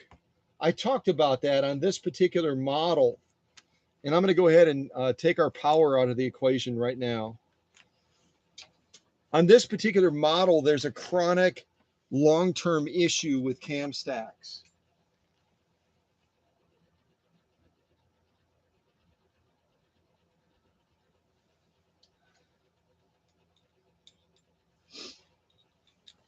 And our friend Kay Hartley is asking an excellent question. She said, is the discoloration, and I'm not sure where exactly she's looking, maybe on this point over here, but also maybe she saw the top of the machine right here. And yes, this discoloration is from using the kind of like a 3-in-1 style oil that has a lot of additives incorporated into it. It gets into the pigment deeply into that plastic and the metal, and it stains it permanently. And there are some interventions I can do to try to overcome that, but it's really, really, I mean, it's awful. It's almost why they developed the technology. Any of you that have stainless steel in your home, that was the whole motivation. People would get water spots on the older style chromium, and they could never get the water spots off, especially if the water was a harder type water with a lot of minerals in it. And this is not as bad as I've seen it, but this discoloration is from using the wrong kind of oil. So great question by our friend that is in the live stream. Great question. All right. So on a machine like this, you want to make sure that that cam stack is extended out as far as it possibly can. You can see right now as I'm rotating the stitch length controller, it's pulling that cam in. You don't want to remove a cam when it's recessed in like this. See how it's recessed in right now? You want to turn that stitch length controller, and what I'm turning on the front of here is this knob right here. This knob right here. Again, on the Colormatic series, you've got 3 knob controls. This is your stitch length controller and also can act as a needle position. This is going to be your stitch length and your reverse, which the reverse is not happy right now either. And then finally on the bottom is our stitch width. So stitch width, stitch length and reverse, and then stitch selector up here.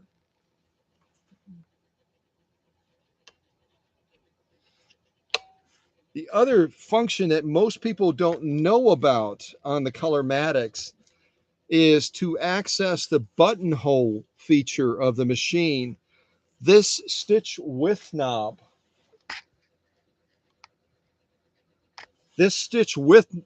actually pulls out and then has the different stages of the buttonholer. Let me show you, and I'm going to be very careful because I haven't done any work on or servicing on this machine yet, but you just grab this stitch width knob firmly and then it pulls out. See how I pulled it out?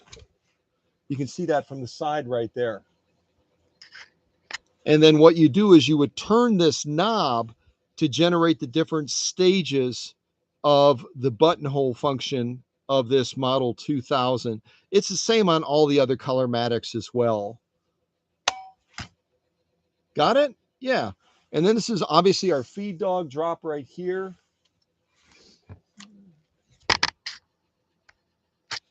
This is our feed dog drop right here. So the overall lay of the land on this machine is actually quite friendly. It's quite easy to navigate the waters of this machine. And that's where I say again, you know, the whole motivation of the Husqvarna sewing machine company when they introduced this first model in the Colormatic series in 1960 is they wanted to put the minds of the owners at rest.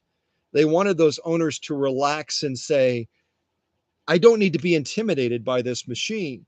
I don't need to be fearful of it. I don't need to be anxious about it. It's super easy to use. I match the colors depending on, and here we don't know because it's missing, but I match the colors of the cam that I'm wanting to sew with.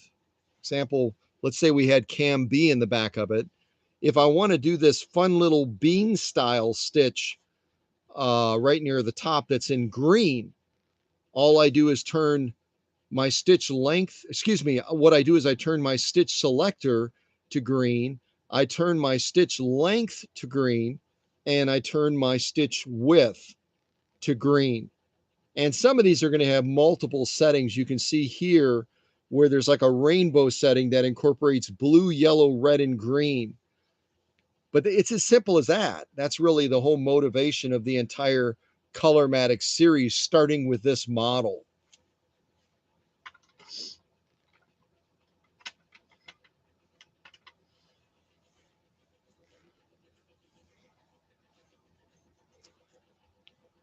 Okay, let's finally get back on track. What I wanted to look at on the back of the machine real quick is to determine the condition of our cam stack. But first of all, I have to turn our stitch selector so that that's fully extended. And if it's not, the problem with a machine like this that was in storage from 1994, over 20 years, is things tend to get really, really stiff. And I can feel right now that the cam wants to come out, but it's kind of locked in place. So we may not be able to get that out right now. Let me see if I can.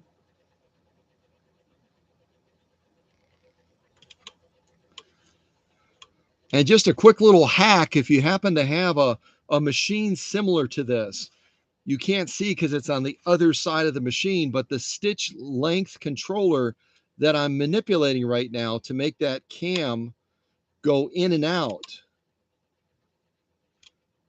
it has a reader finger on the inside. And when you turn that stitch selector knob to a middle point so that it's not specifically on one stitch selection or another, it's kind of right in the middle. What that should do, and it did finally, what it should do is it should cause that reader finger to retract. Because if the reader finger is pressing into this cam and you're trying to pull it out, you're either going to break the cam or you're going to bend the very thin gauged reader finger that interprets the bumps, much like Braille. It interprets the bumps on each of these cams to generate the stitch output. So that's why I was very patient. I was very slow in trying to see if I could work that loose, continue to work that controller, and see if that finger would retract enough that we could pull this out without causing any damage to Solange's machine. And we were finally successful in doing that. Now, on this Model 2000, there's two bolts that hold this cover on. It's not like the later Class 20 or the later Class 21 style Husqvarna machines where it's got a hinge and you can just pop the door open and close. On this one, you've got to remove two bolts so that you can look at the innards of it much more clearly, which we're going to do right now.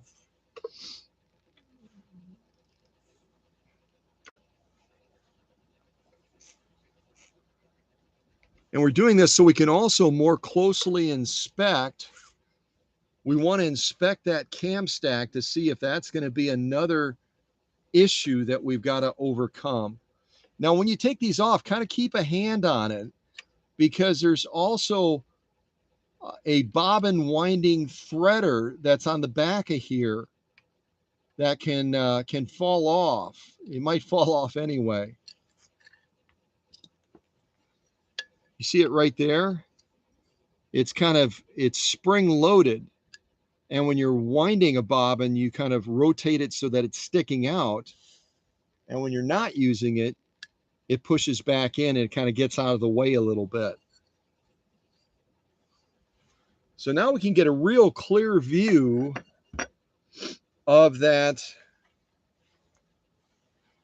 cam stack and see if we've got a good cam stack or whether or not we've got one that is going to need to be replaced. I got to wipe it off. It looks like someone added quite a bit of oil to this, which is a natural thing to do when you're trying to loosen up a machine that's been in storage since the 1990s.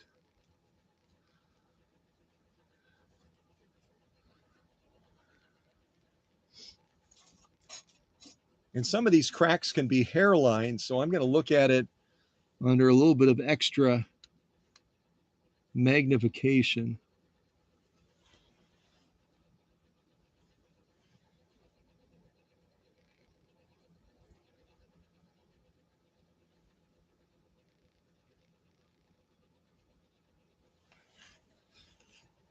Well, the good news is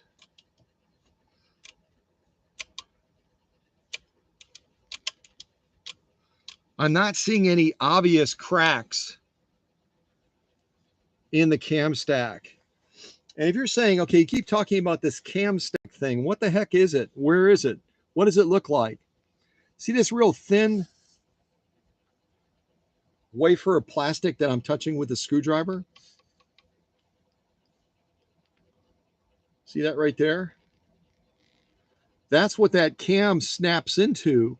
And like I told you, it's probably only about 2 or 3 millimeters thick. And if it develops a crack, usually at one of the plug-in points, what's going to happen is that this plastic that should be compressed against this shaft that's coming off of the gears on the back and then coming into the main shaft, it'll start to slip. And the result is that it will start to allow that cam to slip as well. And when the cam starts to slip, you will not get a true zigzag, because the zigzag is also generated through the cam stack as well. You'll start to get an irregular where it'll start to stitch a zigzag, and then it'll go to a straight stitch, and then it'll start doing something in between, and you got a mess. So I'm pleased, as far as I can see at least. Hold on a second. Maybe I spoke too soon. Hold on a second. Hold on a second. Hold on a second. Nope, that was just a reflection. That was just a reflection.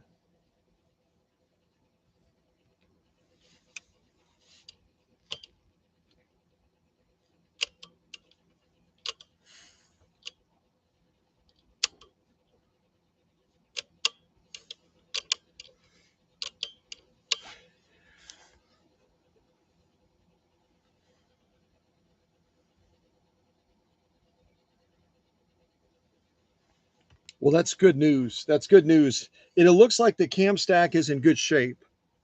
That doesn't mean that it won't crack at some point. It very well could. But at least for now, it's one of the things that we can check off the list.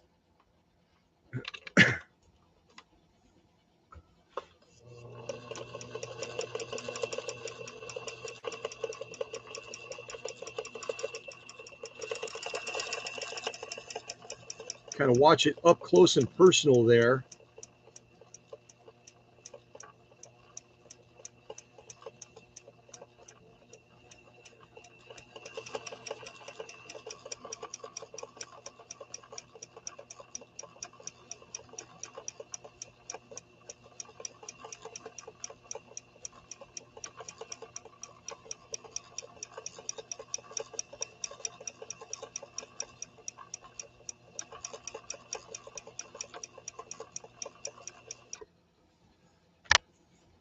But again, there's a lot of pressure on that very thin plastic where it's actually machined onto this shaft. So good. One less thing to be concerned about, at least for now. And this is that little reader finger that I was trying to describe to you. This little piece right here. It's supposed to be pivoting back and forth. And you can see right now it's binding. It's not freely moving like it's supposed to.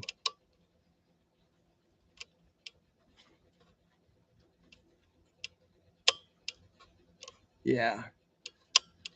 Storage is really hard on machines. You know that? It truly is.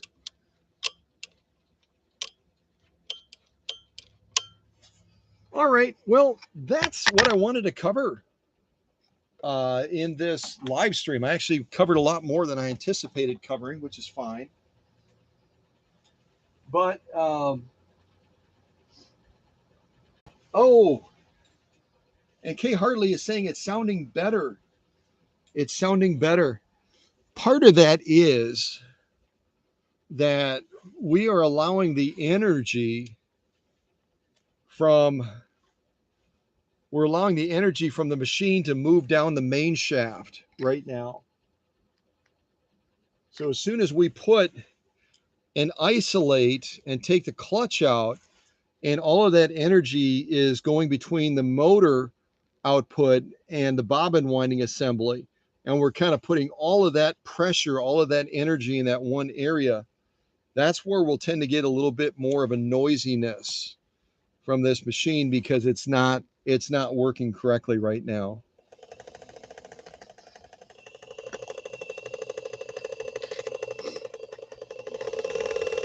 Can you hear that again?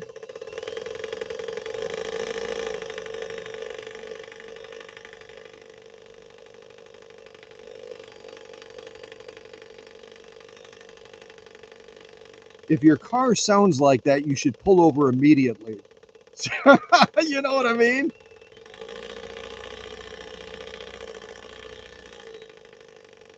So what our friend Kay Hartley had indicated, she was being very optimistic, which is awesome.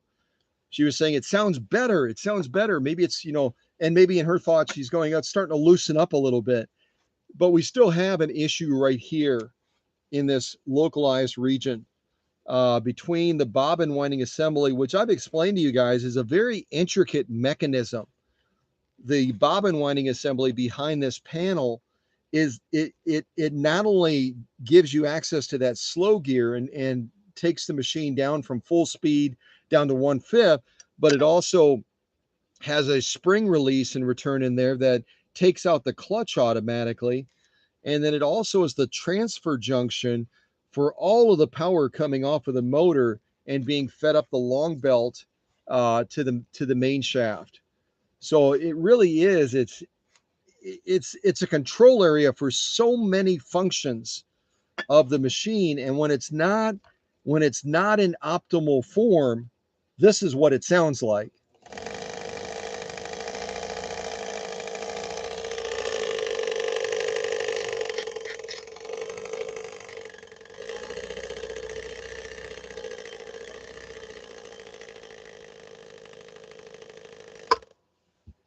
So the good news is this machine is in the right place. The whole point of the workshop is it's like a hospital. We get patients in all the time with different challenges. And I'm so thankful to have this workspace where we can take a sick machine and we can make it well again. And that's exactly what we're going to do with Solange's. Uh, I would just say that this is a treasure machine because it was the first edition in the Colormatic series. That's a big deal. That's a very big deal that it was the first machine that was ever coming out of that Colormatic series. So, all right. Well, I'm going to look at the chat, see if I need to say hello to anyone.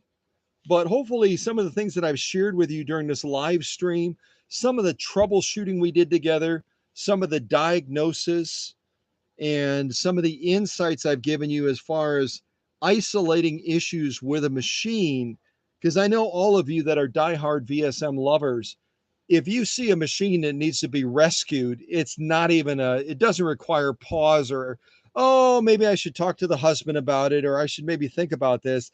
That machine is going to go into the car, or it's going to go with you.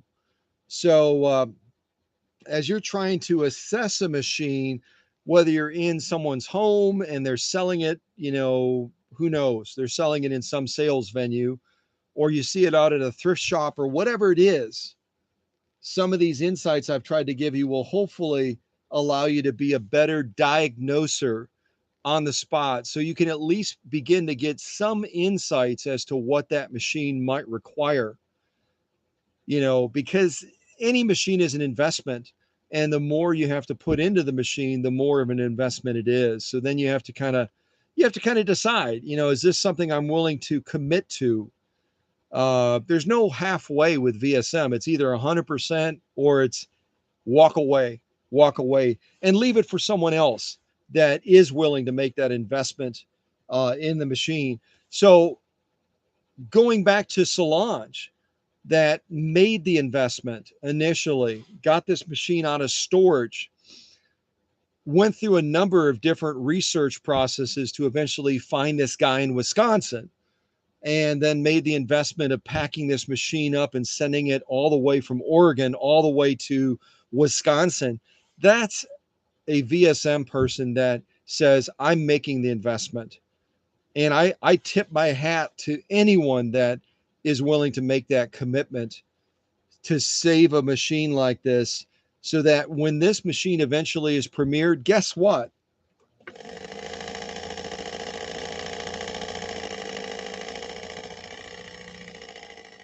It's not going to sound like that anymore. It's going to be a very, very happy, a very, very strong, a very, very sexy Swedish beauty. Yeah.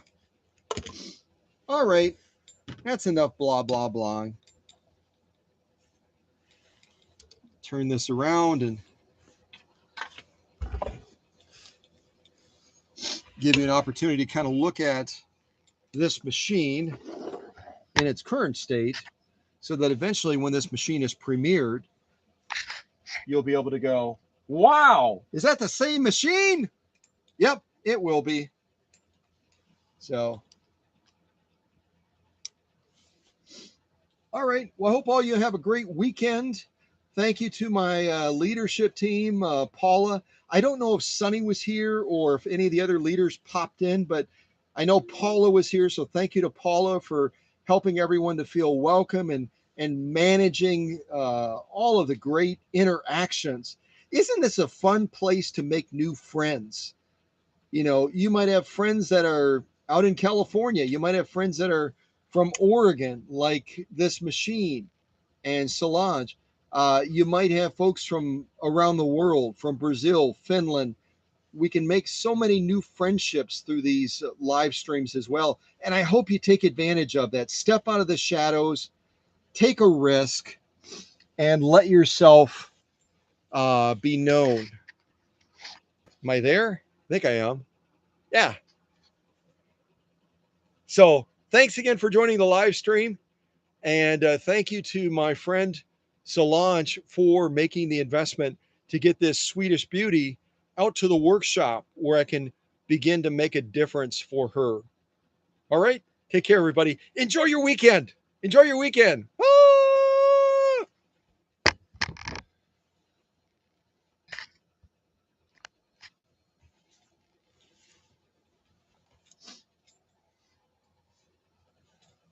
Music.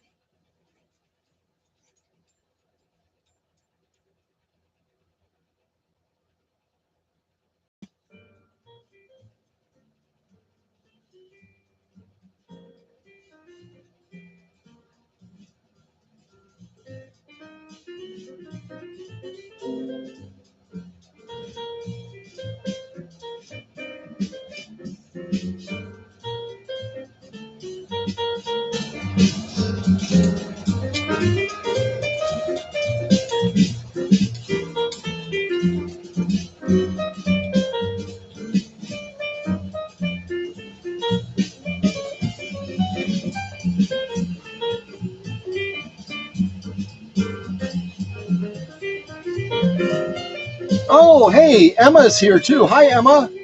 And Emma's at work today. Well, again, I'm so glad for everyone that joined this live stream. I know we had people kind of coming on, going off, coming on, going off, coming on, going off. But great to have all of you here. Great to have all of you here.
Boy, listen to that bass player.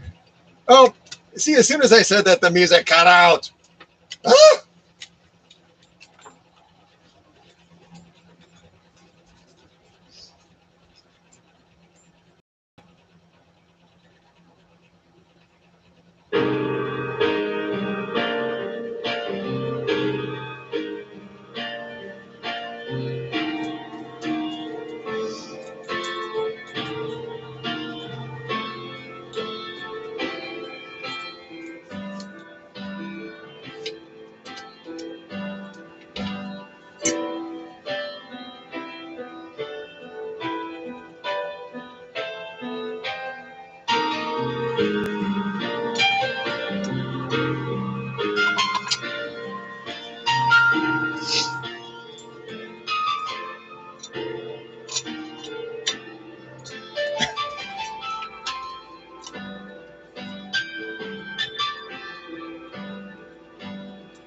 Excuse me.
focus on yourself, on your faith, on your dreams, on your mind, on your health, yeah.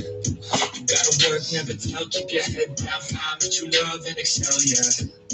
Push and pull and repel any hate, go create what you want, feel compelled, yeah. And once you finally get a taste of the race, you'll never look back once you felt that. Somebody take your time and your work, just focus on yourself first. Somebody take your time and your work, just focus on yourself first. Somebody take your time and your work, just focus on yourself first. Somebody take your time and your work, just focus on yourself first.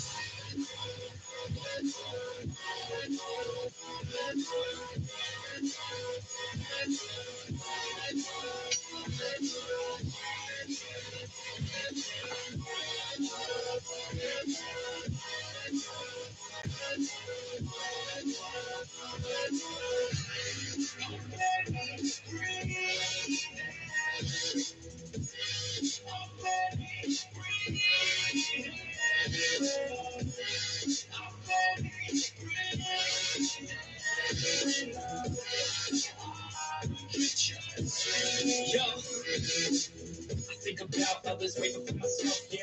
I guess that's why I feel like I go through hell, damn. Wasting time on your dreams instead of mine, yeah. About to turn this franchise around on a dime, man. It's all about finding your right state of mind. It's all about turning the worst into fine. It's all about time and the work and the climb from the thirst. We will rise, I'm immersed in this life. Don't let somebody take your time and your work. Just focus on yourself first. Don't let somebody take your time and your work. Just focus on yourself first. Don't let somebody take your time and your work. Just focus on yourself first. Don't let somebody take your time and your work. Just focus on yourself first.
It's okay, Hank.